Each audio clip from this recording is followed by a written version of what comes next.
What is up, everyone? Welcome back to another video today, and in this video we are doing the 6th installment of retro reviews. Today we're going to be taking a look at my Gemini Jets 1 to 400 scale Lufthansa Boeing 747-8I with the retro livery.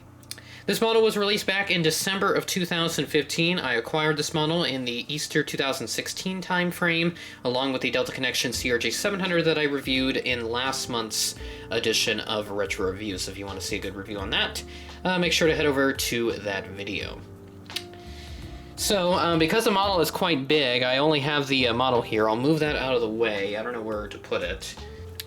I've put it off to the side. It's not on the floor, thankfully. I would never do that to a model unless it was necessary, like for random model airports and all that stuff. So, yeah.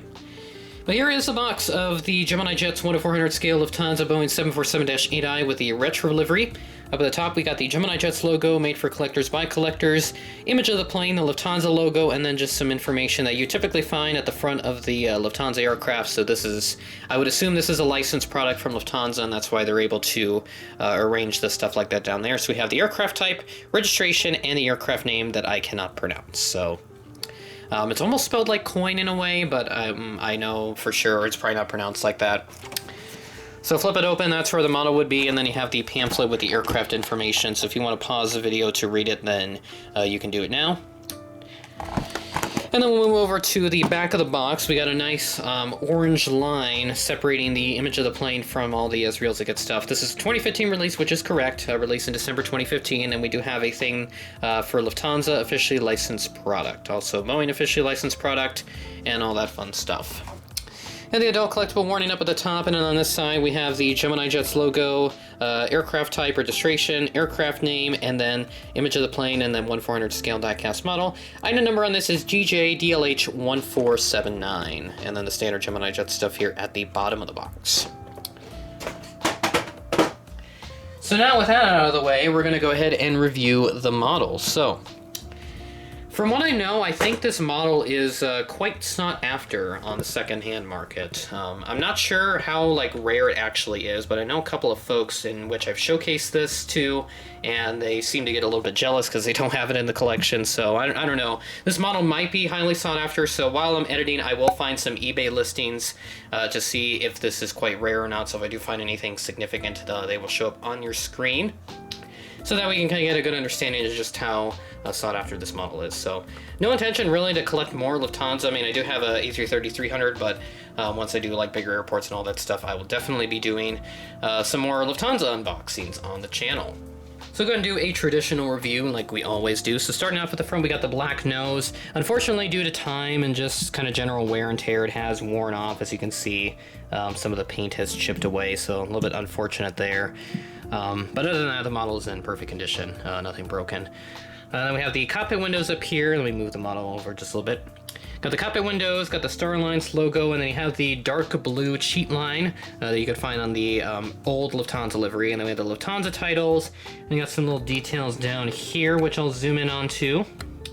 So you got the little, the crow right there for the Lufthansa logo. I got the last two letters of the registration, Yankee Tango. Landing gear, obviously the big Lufthansa logo, and there's some extra details right there. I can't make out what those are from my view. The various overwing exits and other doors and all that fun stuff, and they also have the crow on the engines. I think it's a crane. It's either a crane or a crow. I remember hearing about it at one point, but I don't remember it right now, so sorry about that. Got a little SATCOM dome up there at the top, and then we have various antennae placed across the entire model. And then towards the back, we got Boeing 747-8, and then the registration, which is Delta-Alpha Bravo Yankee Tango. I did see this when checking Flight Radar 24 when I was in Chicago. This was making its way in, but unfortunately I had to leave the spotting area, so I did not get to see this, which I was a little bit disappointed about. But it is what it is, so hopefully when I do return to Chicago in the future, that will be coming in. I'm not sure even if Lufthansa is sending 748s on that route anymore. I'm not sure what happened to those things ever since COVID had kind of reduced their services to outside of Europe. And obviously with the tail, we got the Lufthansa logo there, the German flag, and then the registration, the last two letters of it, Yankee Tango. And that's pretty much the entire side of the aircraft, so I'll check out some other stuff around the bottom, which I'll lift up here.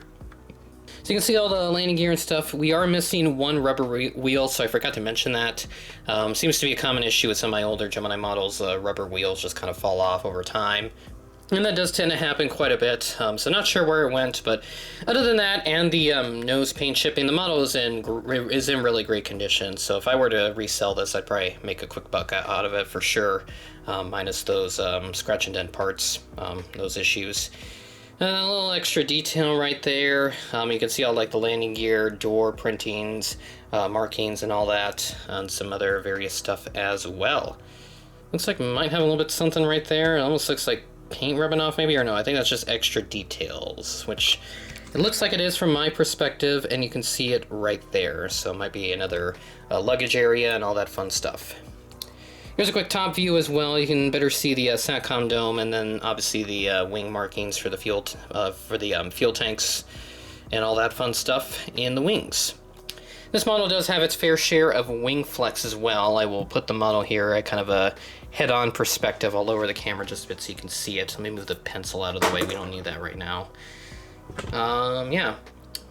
So it does have a bit of wing flex, which tends to happen with these 748s, especially when they're in flight. I think Gemini, they definitely went through a phase where they wanted to make these models look like they were in flight before the flaps down stuff came out. So sorry about the tripod here. I'm having trouble tightening it up there. So there you go. You can kind of see a slight bit of wing flex. I think it's supposed to be a little bit lower, but then again, yeah, it could definitely be lower. I think it definitely needs to be lower, especially when it's on the ground. Not supposed to be flexed upwards like that, like Flex Seal. So, yeah, that's pretty much it for this retro review. So, kind of nice to have this old, kind of old schoolish model, if you will, released back in 2015, late 2015. Old livery on a new airplane, so a nice combo there. That'll fascinate both the retro guys and some of the newer guys as well, like the newer planes and all that. Just kind of wish Lufthansa would have put this on some other aircraft too. Seeing it on an A350 would be kind of interesting, or even a 787 if they ever got those. 777X, I think they still have some on order for those at the moment. It'd be really interesting to see if they ever apply the retro livery on any other aircraft if they are to remove the 748 from their fleet. So, yeah, that's all I have for this review. So with that being said, that is the end of the video. Thanks for watching, and I will catch you in the next one.